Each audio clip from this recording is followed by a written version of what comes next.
Boa coisa é servir ao Senhor. Certa vez eu conversando com uma colega de trabalho, ela dizia assim: eu gosto da minha igreja porque cada culto é tipo, ela não usou a palavra espetáculo, é um evento, cada culto é um evento. Eu sei que todos os fatos da nossa vida são eventos, mas Deus nos livre, queridos. Deus nos livre desse... Não, tava bom. Desse tipo de evangelho que acha que precisa esconder as suas fragilidades, que precisa esconder o seu momento de dor. Deus me livre de ter um ministério onde eu não possa falar com os meus irmãos que eu não estou bem, ou que eu estou doente, ou que o meu coração está triste, por medo de que a igreja não vá confiar mais no meu ministério, porque a gente não é super-herói. E é muito triste quando nós vemos igrejas, ministérios que escondem os seus mortos. Quando uma pessoa que serviu ali tanto tempo vem a falecer, e as pessoas só ficam sabendo quando elas resolvem perguntar, porque a igreja parece que não quer falar, porque dá a impressão que, nossa, olha, tá vendo? Como assim morreu alguém na nossa igreja? Né? Nossa igreja é uma igreja feita de vivos. E eu falei aqui na igreja, né? Era algo que nós não tínhamos vivido ainda aqui. Nós estivemos em algumas velórios de parentes, de membros aqui da nossa igreja, mas de membros da nossa igreja nós tínhamos falado. Eu até falei para a igreja, né, que era uma experiência que particularmente eu dispensava, e acabou que foram 2 momentos em que nós vivemos isso. E é bom, irmãos, sabe, contar com o amor da igreja. Meu compromisso aqui não é que a gente saia daqui e que a gente saia com a sensação, nossa, cada culto lá é um evento. Não, que cada culto que a gente entra aqui, a gente sinta a presença de Deus nos envolvendo. Que se a gente chegou daqui triste, a gente saia alegre no Espírito Santo. Se nós chegamos aqui sem forças, nós saiamos revigorados. Se nós chegamos aqui com algum sentimento destruído, despedaçado, nós saiamos daqui reconstruídos e restaurados. Porque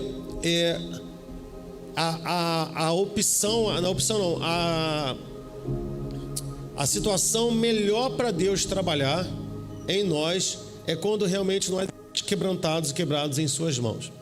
A Bíblia diz que um vaso que quebra na mão do oleiro, ele pega e refaz.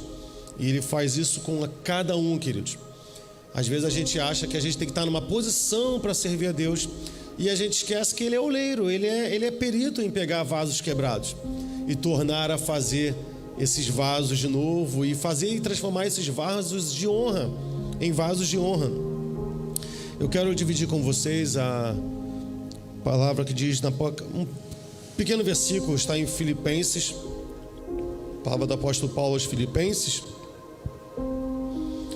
diz assim: a paz de Deus, que excede todo entendimento, guardará os vossos corações e os vossos pensamentos em Cristo Jesus. Vou ler mais uma vez.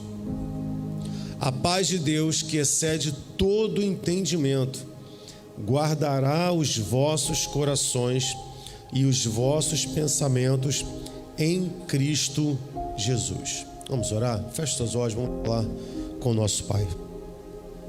Senhor, meu Deus, nosso Pai amado, nosso Pai querido, entramos por essas portas, Pai, com os nossos corações desejosos de ouvir a Tua voz. E Deus, nosso pedido continua sendo o mesmo. Essa é a nossa necessidade, ouvir a Tua voz. Para onde nós iremos, Senhor? Para onde nós iríamos, se só Tu tens palavras de vida eterna? Só Tu, Senhor, pode preencher o vazio do nosso coração e sarar, Deus, a dor que insiste. Neste momento, Pai, eu quero colocar, mesmo sendo essa uma oração, Pai, exposição da Tua palavra, eu quero colocar, Pai, a vida da família da Rosa, suas filhas, Deus. Trabalhe no coração daquelas meninas, Pai. Coloco também, Senhor, diante de Ti, Pai, a família da nossa irmã Fátima, pastor Edivaldo, a Kátia, esposa da diaconisa Fátima, Jefferson, Senhor, todos os irmãos, os parentes que estiveram lá naquele cemitério nessa manhã. Pai, em nome de Jesus, sustenta, Deus, os Teus filhos. Pai, eu sei que mesmo diante dessa situação, Tu, Senhor, ainda podes honrar o Teu nome e fazer grandes obras de salvação. Pai, em nome de Jesus, Deus, eu te peço, Pai, que ninguém aqui nessa noite saia sem ouvir a Tua voz. Joga por terra, Pai, todo valente que se levanta contra a ministração da Tua palavra. Que Teu Espírito Santo possa encontrar corações quebrantados, sensíveis à Tua voz. Deus, que não haja nada em mim que seja empecilho para o fluir, Deus, da Tua presença. E se há, Deus, eu te peço, joga por terra, Pai. Senhor, que diminua eu, mas que o Teu nome seja glorificado aqui neste lugar. Fala com o Teu povo, Pai, da qual eu faço parte, da qual o Teu povo eu também preciso, Deus, ouvir a Tua voz. Fala com a Tua igreja nessa noite, Deus. Nós te pedimos, em nome de Jesus. Amém e amém. Queridos, no domingo passado nós falamos sobre cristãos que em algum momento sentem vontade de perder de tirar a sua vida. E quando nós mergulhamos na palavra de Deus, no Evangelho, a palavra de Deus realmente é lâmpada para os nossos pés, luz para os nossos caminhos, sabe? É alimento que sustenta a nossa vida. A Bíblia diz que nem só de pão vive o homem, mas de toda a palavra que procede da boca de Deus. Ter o desejo de tirar a sua vida é algo tão incoerente. Tirar a sua própria vida, né? É algo tão incoerente com a Bíblia, com a palavra, daquilo que ela nos revela. Porque como é que eu poderia tentar tirar algo que eu não já tenho? Compreende? Veja que quando eu sofro por causa de tristezas minhas, de pensamentos meus, de perdas minhas. Querendo ou não, tudo se remete ao meu eu. Hoje a gente vai de uma forma mais profunda e um pouco mais teológica. Então, quando eu mergulho dentro de mim e coloco as minhas necessidades lá em cima, a minha tendência é sofrer. Mas quando eu entendo que o Evangelho me diz, que o apóstolo Paulo diz que eu já estou crucificado com Cristo, agora não vivo mais eu, mas Cristo vive em mim. Logo, a minha tristeza deveria ser a tristeza de Cristo, meus pensamentos deveriam ser dirigidos pelos pensamentos de Cristo.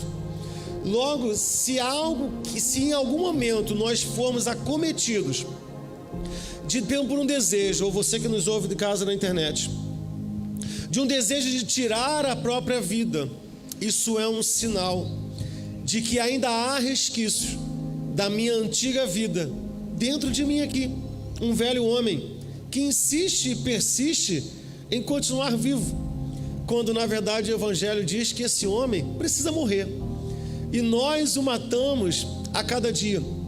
Logo, se nós matamos esse homem a cada dia, menos esse homem deve ter força para deixar e clamar por uma morte.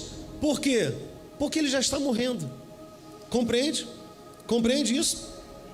Então, esse vazio, essa angústia em que essas pessoas passam, e às vezes as pessoas dizem assim, a pessoa que tira a própria vida, ela tem que ter muita coragem, Na verdade, aquela pessoa está numa dor tão profunda, num desespero de alma tão profundo, que muitas vezes o tirar a vida é uma ação de fugir daquela dor. Eu não sei se vocês lembram, eu não sei se eu era vivo, eu acho que era vivo, nascido. Vivo, nascido, dá quase no mesmo, né? Mas eu não sei se dá no mesmo, porque lá na Índia teve um rapaz que processou os pais, não sei se vocês leram, porque os pais não perguntaram a ele se ele queria nascer. Isso aí não é história, não é fake não, é história, é real. Ele não foi consultado, né? Se ele queria nascer ou não. Nem vou comentar, porque eu não consigo, né? Mas diz ele que é uma bandeira, uma coisa de... Eu não entendi o processo. Mas há um tempo atrás teve um caso de um prédio que pegou fogo e a filmagem mostrava pessoas pulando lá do alto, né? E aí você fala assim, mas as pessoas não sabem que vão morrer. Então, às vezes, as pessoas, entre ter uma morte agonizante, uma morte sofrida dentro de um incêndio, talvez aquelas pessoas no desespero, na tentativa de viver, ou então ter uma morte mais instantânea. Eu estou usando esse exemplo para tentar mostrar para você como talvez isso processe na mente de alguém que está desesperadamente tentando fugir de uma dor. Compreende? Ou de um desespero. Então, talvez essa pessoa não olhe para a morte na mesma perspectiva que a gente olha. Então, trabalhar essas crises é algo que a palavra de Deus vai nos dar instrumentos. E antes de ir pela palavra de Deus, eu quero ler dois trechos, acho que são duas poesiazinhas pequenas. Uma é de perto de agora, 1965, e outra é de 1624. Veja, a primeira diz assim, a de 1600. Nenhum homem é uma ilha isolado em si mesmo. Cada um é parte de um continente, de um todo. Segunda poesia. Já essa aqui é de um outro homem, de 1965. Sou uma rocha, sou uma ilha. Uma rocha não sente dor e uma ilha nunca chora. Quando eu li essas duas poesias, eu fiquei impressionado, são distantes, né? Impressionado como eles usaram o mesmo tema e os dois foram precisos em expor a sua realidade e a sua necessidade. Veja que os dois expõem a realidade e a sua necessidade. Um aqui mostra a sua realidade e a sua necessidade está em um corpo recebido, em uma família, em uma igreja. E um outro mostra a sua realidade de não poder chorar, porque talvez ele não veja ao seu redor alguém que lhe ampare, um continente, alguém que lhe dê suporte, e que talvez a sua necessidade seja ser forte, não sentir dor e também não chorar. Então, quando a gente está diante desse vazio existencial, a Bíblia vai nos apresentar um remédio e uma saída para quando a gente não consegue ver esperança. Olha, eu quero dar cabo da minha vida porque eu não vejo possibilidade disso melhorar. Lembra daquele filme A Culpa é das Estrelas, né? Quando aquele rapaz opta pela eutanásia e sai do seu país, e aquela menina que é empregada... Não, isso não tem nada a ver com A Culpa das Estrelas? Não, estou trocando filme, né? Antes de conhecer você. Isso, perdão. Esse das Estrelas eu nem vi. Antes de conhecer você. Então, particularmente, ali, qual é a perspectiva daquele personagem? É de não conseguir ver um futuro e uma realidade onde ele pudesse ser feliz. E qual é a ferramenta ou o remédio que a Bíblia nos oferece para quando nós estamos vivendo situações em que, com os nossos olhos, nós não conseguimos vislumbrar a perspectiva de uma melhoria, de uma salvação, de uma restauração, de uma reconstrução em nossa vida? É a fé. Hebreus 11:1 diz: ora, a fé é a certeza daquilo que esperamos e a prova das coisas que não vemos. Romanos 8:24 e 25 diz: mas a esperança que se vê não é esperança. Quem espera por aquilo que está vendo? Mas se esperamos o que ainda não vemos, aguardamos-nos pacientemente. Você compreende? Somente a fé é capaz de fazer com que nós insistamos na nossa família, no nosso casamento, na salvação dos nossos filhos, na cura de uma enfermidade, na persistência no caminho do Evangelho. Quando nós estávamos no cemitério, no velório da Rosa, a Bárbara falou assim: nossa, quando eu me converti, eu achei que depois que eu virasse cristã, eu nunca mais ia sofrer. E foi a Rosa que me ensinou que não é assim. Compreende? Então, é a fé que faz com que nós fiquemos firmes, mesmo olhando ao nosso redor e vendo as situações adversas, e vendo situações de desemprego, quando todas as portas estão fechadas. Veja, irmão, quando os pais de famílias não tiram a sua vida no desespero de não ter o que colocar de comer dentro da sua casa, e tudo parece contrário, e tudo parece vir uma tempestade contra a sua vida, o que nos sustenta é a fé. É a fé. João 16, versículo 33, diz assim: eu lhes disse essas coisas para que em mim vocês tenham paz. Neste mundo vocês terão aflições, contudo, tenham um ânimo, eu venci o mundo. Aqui está um dos princípios do porquê tantos cristãos sofrem. Tantos cristãos sofrem, porque a gente tem a mania de reduzir os versículos, né?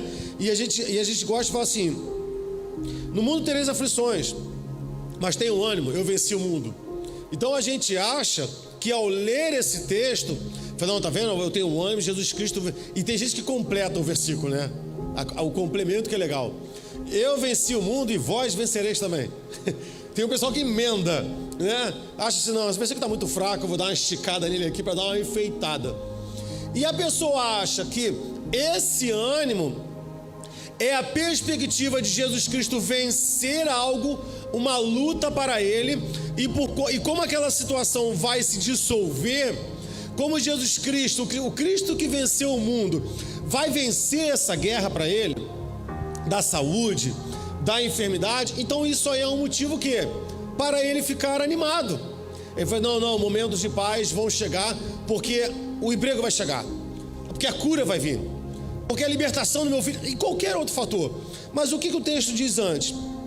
Eu lhes disse essas coisas para que em mim vocês tenham paz. A nossa paz só é em Cristo Jesus.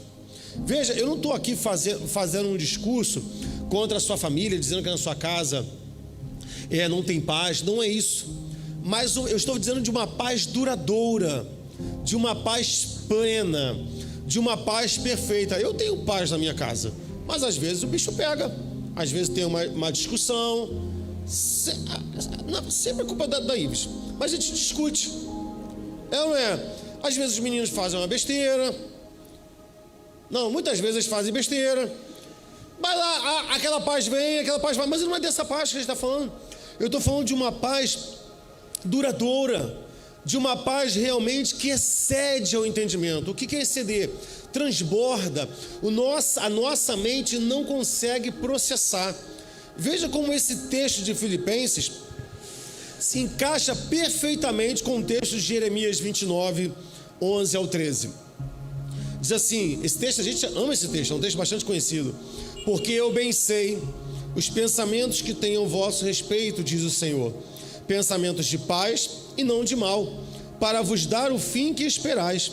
Então me invocareis, e ireis e orareis a mim, e eu vos ouvirei, e buscar-me-eis, e me achareis, quando me buscardes de todo o vosso coração. Como é que esse povo poderia crer nessa carta de Jeremias? Como é que esse povo poderia acreditar no profeta Jeremias diante do que eles estavam vivendo? Para quem Jeremias mandou essa carta? Para quem Jeremias está mandando essa mensagem? Para um povo que está escravo na Babilônia. Eles tinham acabado de ser escravizados. A terra deles tinha acabado de ser assolada. Eles estavam sendo deportados para a Babilônia. E Deus vai dizer assim: olha, eu sei os pensamentos que eu tenho a respeito de vocês. Pensamento de paz e não de mal.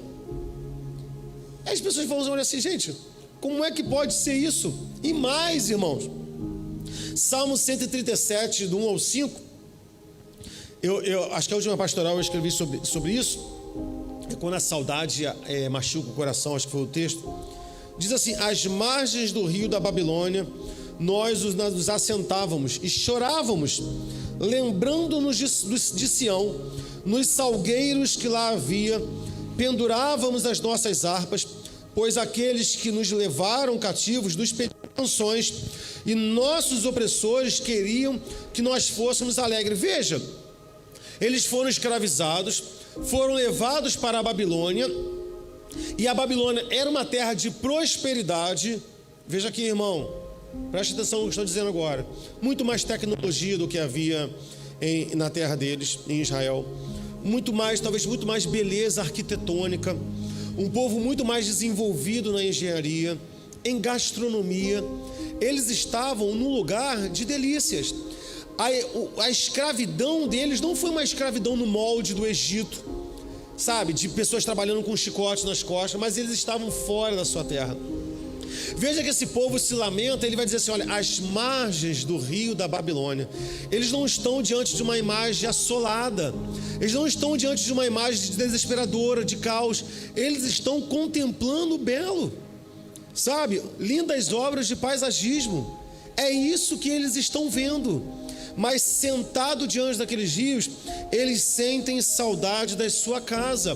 E esse era um sentimento que talvez você faça: nossa, mas eles viveram, eles tinham saudade de muitos desses homens, dessas pessoas que estavam vivendo isso aqui, talvez sequer estiveram em Israel, porque foram 70 anos. Quantos jovens que também se entristeciam nem viveram o momento da liberdade, já nasceram no exílio, já nasceram na escravidão, mas esse sentimento tomava conta deles. E o que aqueles homens diziam? Olha, cantem-nos canções, sejam alegres. Mas eles não conseguiam, porque havia em seu coração, em seus corações, uma falta de esperança. Eles não conseguiam se alegrar, porque com os olhos deles, eles não conseguiam ver. Eles deixaram de esperar. E por que eles deixaram de esperar? Porque eles pararam de crer. E é por isso que Jeremias, é por isso que Deus fala pelo profeta Jeremias e envia essa carta nele para que avive, para que avivasse a fé daquele povo. Eles estavam com dificuldade de viver. Por exemplo, Salmo 40, versículo 1: esperei com paciência no Senhor, e Ele se inclinou para mim e ouviu o meu clamor. Salmo 42, versículo 5, que nós cantamos aqui: porque está batido a minha alma, e porque se perturbas dentro de mim? Espera em Deus, pois ainda o louvarei pela salvação da sua face. Quando a gente lê e a gente canta, parece tudo muito bonito, mas esperar no Senhor, irmão, não é algo fácil. Ainda mais para nós, nessa geração tão imediatista, que recebe tudo tão na hora. Sabe, há um tempo atrás eu vivenciei a chegada do celular. Já falei aqui, as minhas fotos do casamento eu só vi quando as fotos chegaram. Ah, mas você não viu nenhuma foto antes na internet? Não, porque não tinha. Não tinha celular com máquina, não na nossa realidade. Então nós só vimos as fotos quando as fotos chegaram. Eu não sei se você lembra quando você tirava foto de filme e você pegava aquele rolo preto e você ficava: caramba, como é que a foto saiu? Como é que a foto saiu? E ela chegava, às vezes toda branca, porque tinha queimado. Quando eu fui para a lua de mel, a gente levou para a nossa lua de mel, né, meu? A gente pegou uma máquina emprestada da Ana Paula, e a máquina já tinha uma tecnologia avançada, que era um risquinho no canto da tela. E eu sabia lá para que era aquele risquinho. Para mim era enfeite. Eu não sabia que era margem. Eu saí muito bem nas fotos. Mas é lua de mel, né? São só dois, um tira foto um do outro, né? Eu saí muito bem nas fotos. Mas a Ives, Não saiu. Ela não saiu. Geralmente a foto era do pescoço para baixo. Eu acho que eu cortei todas as cabeças. Aí todas as cabeças. Acho que não tem nenhuma foto em que ela esteja com a cabeça inteira. No máximo um queixo e um nariz. E a gente ficava com aquela expectativa. Não vamos revelar. Não vamos revelar. Esperar é muito difícil, querido. Esperar demanda realmente confiar no Senhor, para que durante esse processo a gente não perca a alegria, para que a gente não se abata. E às vezes a nossa bênção, e a gente está tão acostumado a cantar, Jacó segurou o anjo, não deixou subir, né? E pede para Jesus agora. E a gente acha que tudo é tão ali na hora, tudo tão para já, tudo para agora. E a gente percebe que nem na nossa vida secular, há um tempo atrás, era assim. Mas a gente quer que Deus faça agora. E quando a gente olha para as histórias da Bíblia, são 400 anos de escravidão, são 70 anos na Babilônia, são 400 anos entre o último profeta até João Batista. É Jesus Cristo subindo aos céus, dizendo que breve voltará, e nós já estamos aqui no ano de 2021. E a gente quer que a coisa aconteça agora. E a coisa não se processa assim. Nós precisamos realmente pedir que o Senhor avive a nossa fé. A fé é aquilo que me mantém de pé. A fé não vai me dizer que tem que ser agora. A fé me mantém de pé esperando, irmão. Esperando a providência do Senhor. Quando chegará? Ele o sabe.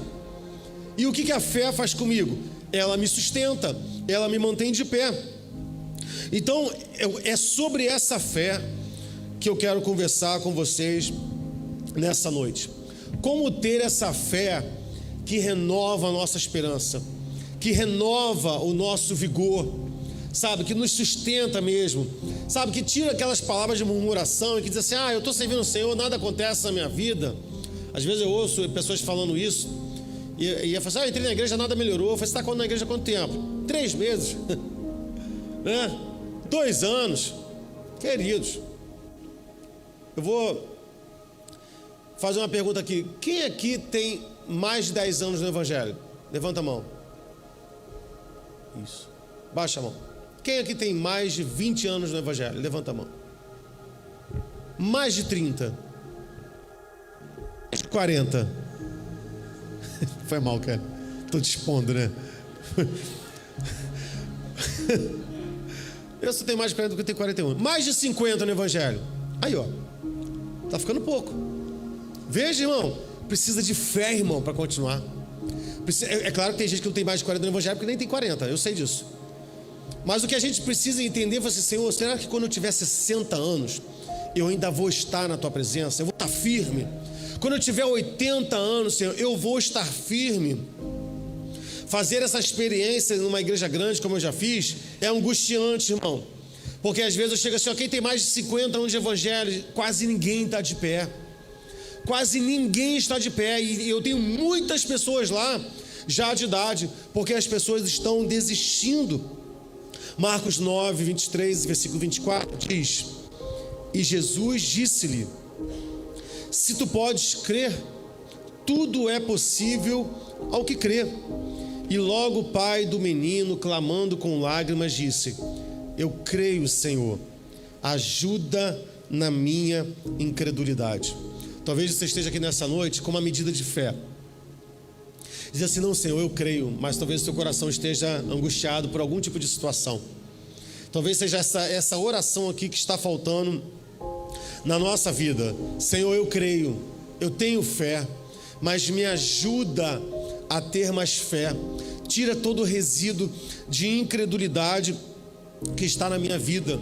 E por que, irmão, eu vou insistir aqui? Por que isso tem invadido a nossa vida?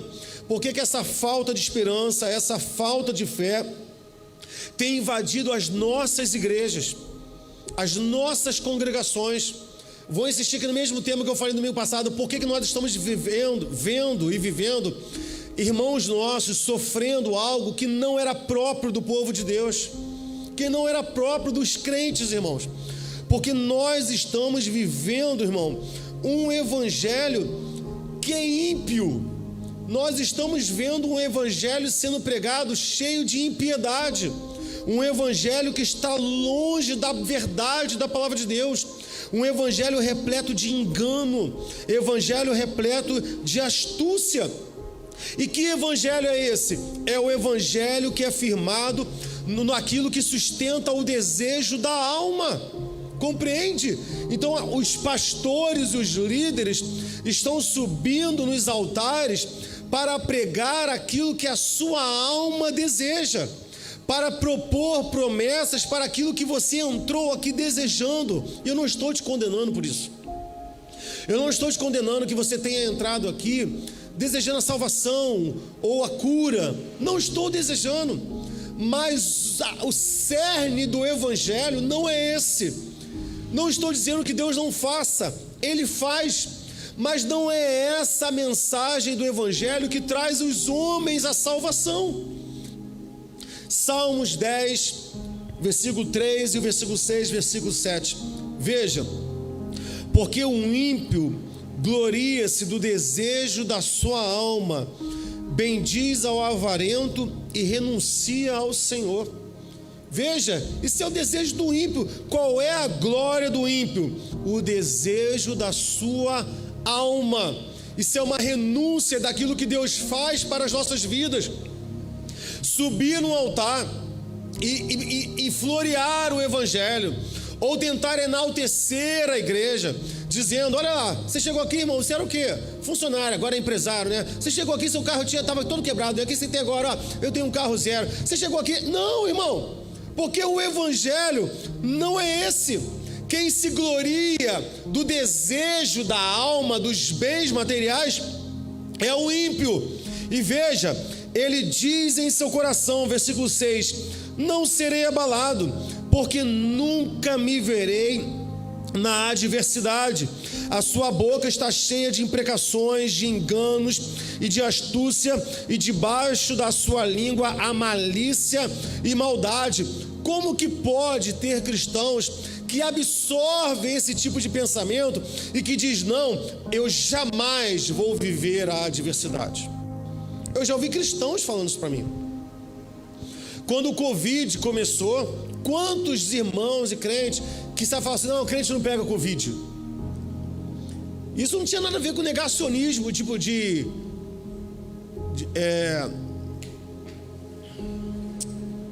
Jair Bolsonaro, gente, esqueci o nome do presidente, Jair Bolsonaro ou o movimento antivacina. Não estou falando disso não. Eu estou falando de uma fé irracional, de dizer assim: não, eu não vou viver nenhum tipo de adversidade, porque homens dizem isso para eles. Você não vai acreditar, irmão. Eu tenho uma mãe de um aluno que virou pra gente lá na escola e disse assim: eu não tenho pressa na educação do meu filho. Eu vou ter tempo para moldar ele. E aí, quando ela foi questionada sobre essa questão do tempo, ela falou: não, porque eu não vou morrer. Porque é de uma igreja que diz que os seus membros não irão morrer, que é aquela igreja Crescendo em Graça, do 666. Veja como aquela mulher absorveu isso. Ela absorveu de tal forma que ela nem está investindo na própria educação do filho, porque ela acredita que ela não vai passar por momentos de dificuldade. 2 Coríntios 4, versículo 2: antes rejeitamos as coisas que por vergonha se ocultam, não andando com astúcia, nem falsificando a palavra de Deus, e assim nos recomendamos a consciência de todo homem na presença de Deus pela manifestação da verdade. Não estamos aqui compromissados, presta atenção, querido, vou falar com muito carinho e respeito, mas nós não estamos aqui comprometidos com a demanda emocional ou pessoal de quem quer que seja. O nosso compromisso aqui não é esse. Ainda que nós nos ajudemos, ainda que nós nos auxiliemos, ainda que nós tenhamos comunhão e dizer assim: irmão, possa contar comigo, o nosso compromisso aqui é com o evangelho do Senhor. O nosso compromisso aqui é com a palavra de Deus. Eu creio que Deus livra da espada, creio, mas eu creio também que grandes homens do Senhor morrem ao fio da espada. E o que une esses dois homens, o que une esses dois tipos de crente? A coragem e a fé de ir para a espada. É isso que o texto de Hebreus diz. Na galeria dos heróis da fé, homens que pela fé escaparam da espada, mas no mesmo texto diz que homens que pela fé morreram pela espada. Veja que a fé não está no efeito, a fé não está na consequência, a fé está cravada no meu coração, na minha essência. Ela me mantém de pé, ela me faz andar, não temendo aquilo que pode acontecer, porque eu nem estou vendo, mas a minha fé me faz andar. Eu não sei o que me espera, eu não sei o que me aguarda, mas a minha fé, a fé que Deus coloca no nosso coração, nos impulsiona, porque nós cremos em algo muito maior. É nessa vitória que a gente precisa se agarrar. É nessa vitória, é nessa palavra, 1 João 5, versículo 4. Porque todo que é nascido de Deus vence o mundo, e esta é a vitória que vence o mundo, a nossa fé. Qual é a vitória que vence o mundo, meu irmão? É a vitória no Filho de Deus, queridos. No Filho de Deus, irmãos. Queridos, eu vou te ser sincero aqui com você. Eu trato com respeito, com o maior carinho, Dona Marina, a avó da minha esposa, mas como me incomoda, irmão, como me incomoda quando eu chego em casa e eu vejo homens deturpando a palavra de Deus. Como me incomoda, irmão, ver o R.R. Soares avacalhando com a palavra de Deus. Como que me incomoda ver os bispos da Universal, ver o Palharini dizer para a sua igreja, dizer assim: olha, tá vendo a oferta da viúva pobre? Ela entregou tudo que tinha. Então não é qualquer oferta que você tem que entregar. Você precisa entregar aquilo que vai te fazer falta. Então eu te desafio você entregar o aluguel da sua casa, o valor da compra do seu mês. Meu irmão, isso é um absurdo. Isso é um absurdo esses homens usarem a palavra de Deus com fins tão nefastos, irmãos, malignos, um evangelho guiado por Satanás. Pastor, você não tem ética. Meu compromisso aqui é com a palavra de Deus e pelo zelo da palavra que é pregada aqui, também por vocês, irmãos. Ah, pastor, mas nem toda a pregação é assim. Eu sei, irmão. Seria ótimo que todos fossem assim, porque assim te assustaria. Como que dá para ouvir um homem que vira e pega um texto bíblico e diz: olha, a nossa luta é da luz contra as trevas. Está vendo o que o apóstolo Paulo diz aqui? A luz contra as trevas, do bem contra o mal. O que é o bem? O que é o bem é a doença, não o que é o mal, a doença. O que é o bem? A cura, viu? Crente não pode ficar doente. Crente não pode ficar doente. Você não pode aceitar a doença na sua vida. A Bíblia está repleta de textos de homens que adoeceram, de homens que não foram curados, como o próprio apóstolo Paulo, que implorou ao Senhor para que fosse livre do espinho da carne, e Deus não o tirou. E diz assim: olha, a minha graça te basta. Que evangelho miserável, que evangelho, meu irmão, que evangelho, desculpa o termo pesado, desgraçado, irmão, está sendo pregado na televisão, afundando as pessoas numa lama da fé, que nem de longe expressa a glória da palavra de Jesus Cristo, que nos leva em direção à glória e da salvação, porque está comprometido com o desejo da alma e não com o desejo de Deus.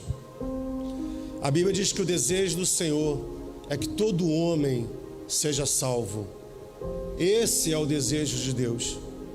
Mas esses homens acham que eles, para atrair as pessoas para a salvação, eles precisam falar de curas, precisam falar de prosperidade, precisam mostrar sinais, mas o conteúdo do evangelho para a evangelização já está definido, e eu não tenho direito de tocar e encostar e modificar. O conteúdo se chama arrependimento. Se chama arrependimento. Puxa na sua memória aí, meu irmão. puxa na sua memória qual foi a última vez que você viu esses expoentes desse tipo de evangelho falando sobre arrependimento na televisão. Puxa na sua memória, que eu nunca vi. Eu não estou sendo exagerado nem hiperbólico, eu nunca. Deus cura. Deus prospera, mas o que salva o homem é uma palavra de arrependimento. A palavra diz: arrependei-vos, porque já é chegado o reino dos céus. É arrependimento. Salmos 62, versículo 1 e versículo 2. A minha alma espera somente em Deus, dele vem a minha salvação. Só Ele é a minha rocha e a minha salvação, é a minha defesa. Não serei grandemente abalado. Versículos 5 e 6. Ó minha alma, espera em Deus, porque dele vem a minha esperança. Só Ele é a minha rocha e a minha salvação, é a minha defesa. Não serei abalado. Deus é a nossa rocha, não é a bênção. Deus é a nossa rocha. Eu brincava com os jovens, e quando a gente pergunta assim: o que Deus é para você? Tudo. Então você pode perder tudo, irmão, porque por mais que você perca tudo, você sempre vai ter tudo, porque Deus não é tudo. Não, mas eu condicionei a dizer que Deus só é tudo na minha vida quando Ele me dá tudo. Compreende? Não, Deus é tudo na minha vida porque Ele me dá o quê? Tudo. Eu acho que Deus só é Deus na minha vida quando eu vivo as benesses que Ele me dá, o transbordar das bênçãos. E a gente esquece que o caminho mais expresso na palavra de Deus do seu povo com Ele era quando Deus ia administrando. Quer carne agora? Toma carne. Não guarda para amanhã. Ih, estragou. Quer água? Bate na rocha. Opa, quer pão? Vou mandar pão. Porque qual era o maior bem daquele povo? A presença de Deus na nossa vida. A presença de Deus na nossa vida. Pode nos faltar muitas coisas, irmãos. O que não pode nos faltar é a presença de Deus na nossa vida. E se nós tivermos o nosso coração firmados nessa palavra, meu irmão, o nosso coração não vai esmorecer. A nossa fé não vai desanimar ao ponto de abandonarmos o caminho, porque nós estaremos diante da essência do Evangelho. É o Espírito Santo em nós, é a palavra da cruz em nós. Veja, esse é o Evangelho que não adoece o povo. Eu vou te ser sincero, é o Evangelho também que não enche igreja. Isso aí eu vou te ser sincero, porque poucos são os que querem. Poucos são os que querem o caminho da cruz, mas os que vão, irmão, os que permanecem, esses são curados pelo Senhor. Os que permanecem não temem o porvir, porque aqueles que realmente confiam no Senhor são como os montes de Sião, não se abalam, mas permanecem para sempre. Ele é constante. Apóstolo Paulo diz que a nossa moderação é conhecida diante de todos os homens, porque a minha fé está no Deus da nossa salvação, no Deus da minha salvação. É para Ele que eu preciso olhar, é para Ele que eu preciso focar o meu pensamento. Hebreus 12, versículo 2 diz: olhando para Jesus, o autor e consumador da nossa fé. Pô, esse é um dos problemas, irmãos. Por que a gente sofre tanto? Porque a gente diz: olha, olhando para Jesus, que é o autor e consumador da nossa fé. Por que nós às vezes sofremos tantas decepções? Por que às vezes nós sofremos tantas amarguras? Porque nós permitimos e damos autorização para que situações e outros homens sejam autores da nossa fé. Pessoas dizem assim: não, confia em mim, vou conseguir esse emprego para você, hein? Aí você para de orar, você confia no homem, não, vai acontecer. Aquele homem foi o autor da tua fé. Você permite que um relacionamento seja o autor da sua fé, para que você seja uma pessoa feliz. O seu marido, a sua esposa, mas a Bíblia diz que somente devemos olhar para Jesus Cristo. Muitas pessoas podem ser autor da fé, irmão. Eu posso fazer aqui uma promessa para você. Eu posso fazer uma promessa. Eu posso virar para o Diogo: vou conseguir um negócio para você, hein? pode acreditar em mim. Se eu for uma pessoa honesta, eu vou sair dessa promessa desesperado para cumprir a minha palavra. Mas quando com Jesus Cristo, não é assim. Jesus Cristo, quando promete, já está feito. A música que a Ives cantou aqui naquela...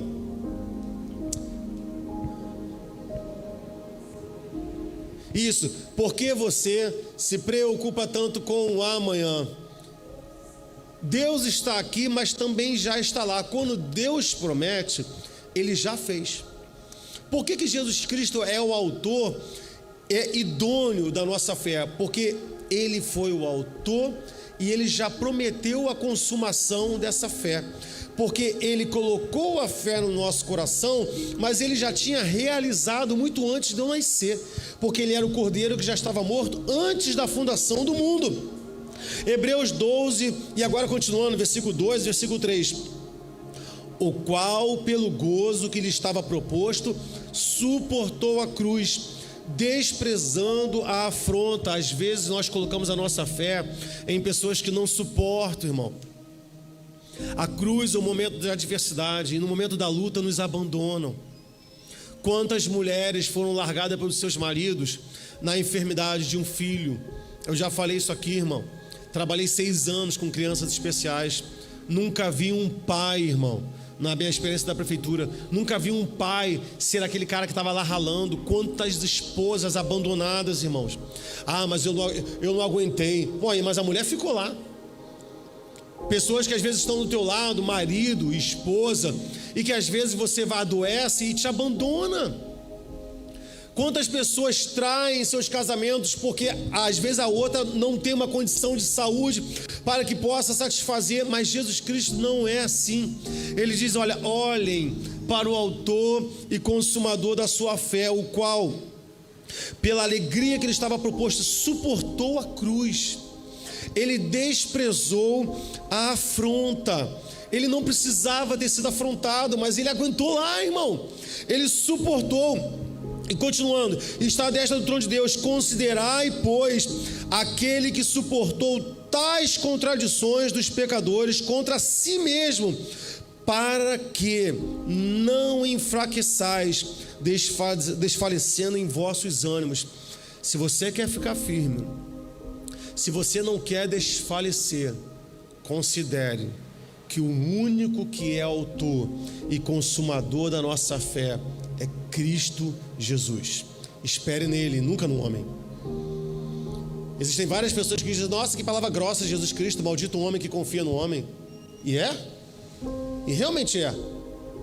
Eu vou dizer que se você confiar em mim, irmão, certeza de se frustrar. Porque muitas das coisas que talvez eu prometa eu não vou ter condição de cumprir. Nem por ser mau caráter, às vezes por falha, por esquecimento. Mas Jesus Cristo não é assim. Ele cumpre o que ele diz. E nós podemos crer em Jesus Cristo. E ele é tão gracioso. Ele é tão gracioso que além de prometer, olha isso, irmão, além de prometer, além de dar-nos garantia da realização da sua promessa, ele ainda nos dá a fé para crer na promessa.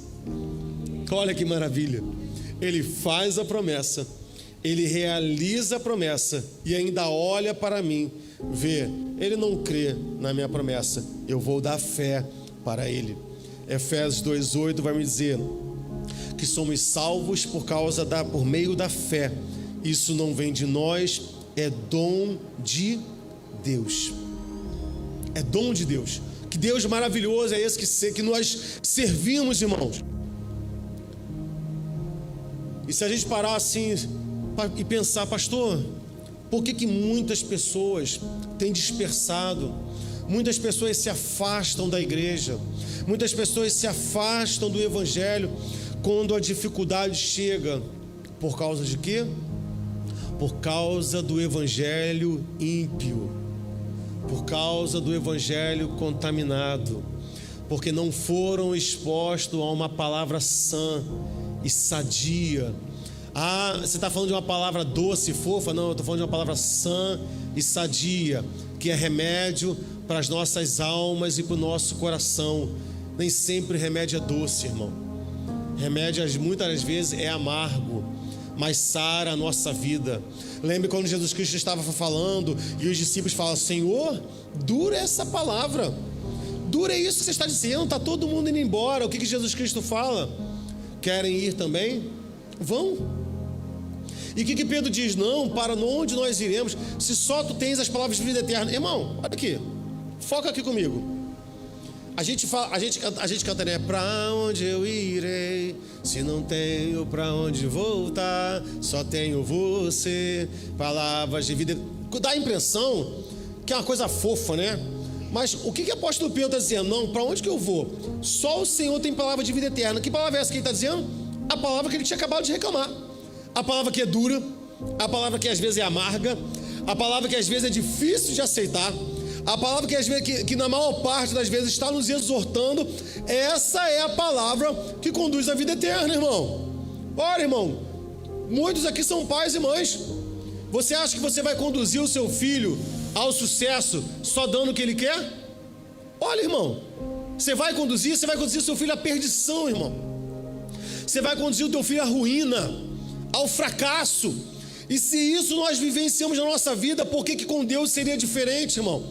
O Senhor nos exorta. Salmos 1, de 1 ao 4.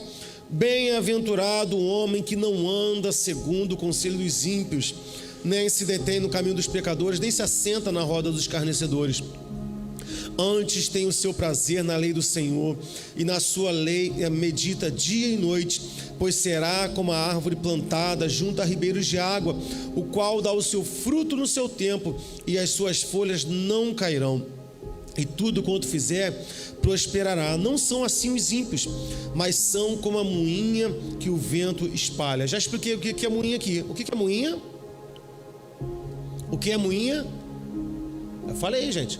Moinha é aquela semente do passarinho, que o passarinho come, ele, com o bico dele ele vai e quebra, arranca o miolo da semente e fica o quê? Só a casca.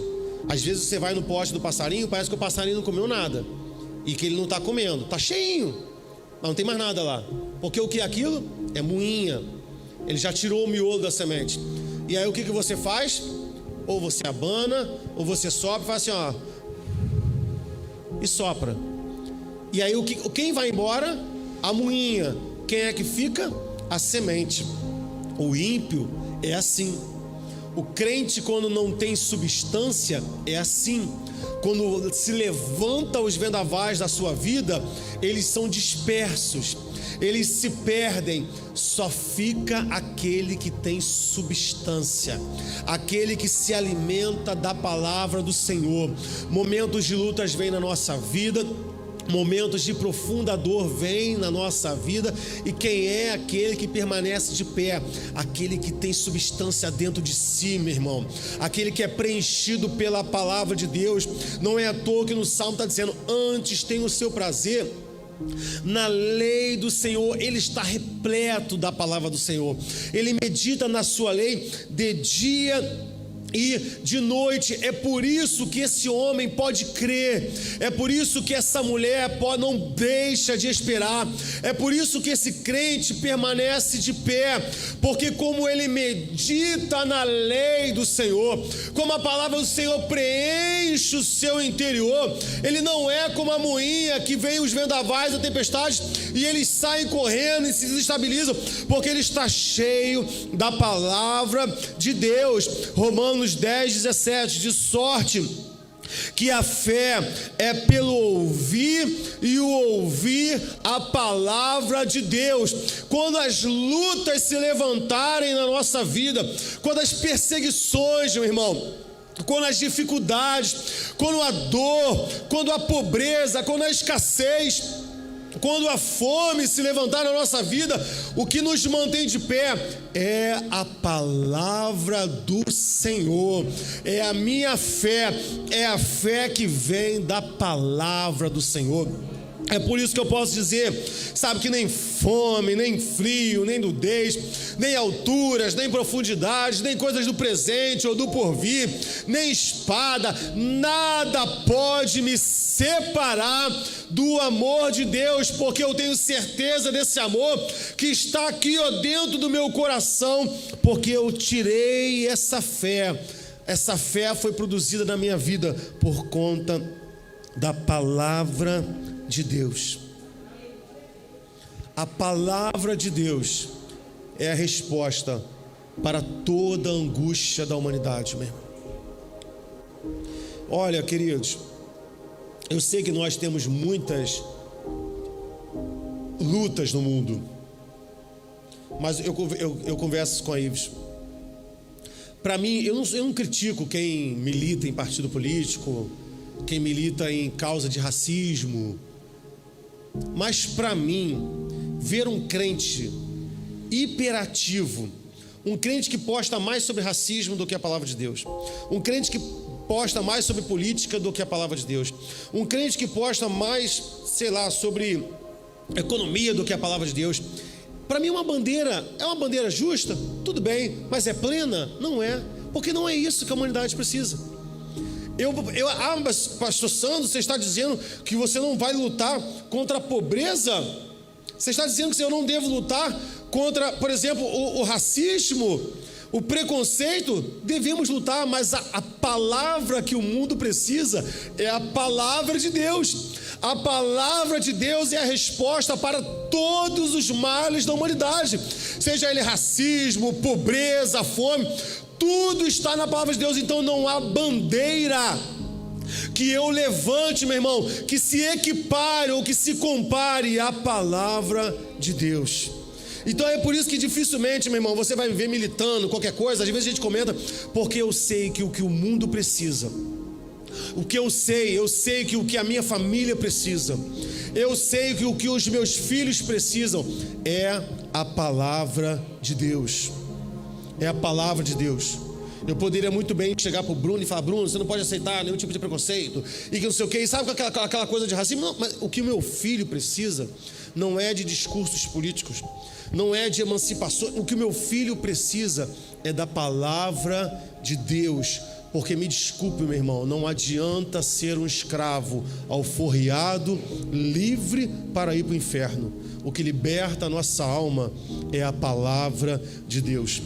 Não adianta eu lutar para que as pessoas tenham que comer e não entender que o que elas precisam é do Evangelho do Senhor, porque senão estarão caminhando para o Evangelho com seus ventres fartos. O que o mundo precisa é da palavra de Deus, e isso está claro para nós.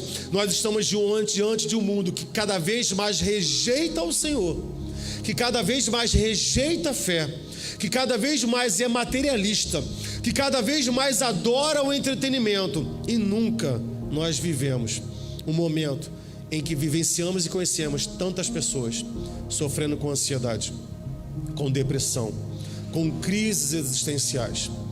Eu sei que às vezes para muitas pessoas, as pessoas podem estar me ouvindo e falar assim: que isso, Sandro? Está sendo muito radical, quer dizer que toda depressão é falta de Deus? Não é isso que eu estou dizendo. O que eu estou dizendo é que a gente se alimente da palavra de Deus, para que nós não venhamos a adoecer como esse mundo está doente. A palavra de Deus me sustenta. Se eu estiver firme na palavra de Deus, vamos ter momentos de luta? Vamos ter, mas Deus vai me sustentar. Deus vai nos sustentar. Ele é o nosso companheiro, Ele é o nosso amigo. Ah, mas eu estou sentindo um vazio no meu coração. Não, Deus habita no meu coração. Eu tenho Deus em minha vida. Que a gente se apegue a esta palavra, meu irmão, com amor, sabe, com força, que nós creiamos na palavra do Senhor. Ele está conosco em todos os momentos da nossa vida. Ainda que eu ande pelo vale da sombra da morte, não temerei mal algum. Por quê? Porque tu estás comigo. A tua vara esse texto é ótimo, eu adoro. Que a gente poderia falar assim: a tua caixinha de promessa me consola. Não, o que nos consola? A tua vara e o teu cajado me consolam. Aí vai dizer assim: está vendo, ele vai me livrar dos inimigos. Não, prepara uma mesa diante do meu inimigo. Pois o texto podia ser assim: dá-lhe uma mãozada nos meus inimigos. Não, ele, olha, prepara uma mesa na presença dos meus inimigos. E aí o que ele faz para nós nos preparar? Ele unge a nossa cabeça com óleo. Ele nos capacita, ele nos dá unção, ele nos dá condição de passar pelo vale da sombra da morte sem temer mal algum. Amém? Vamos ficar de pé.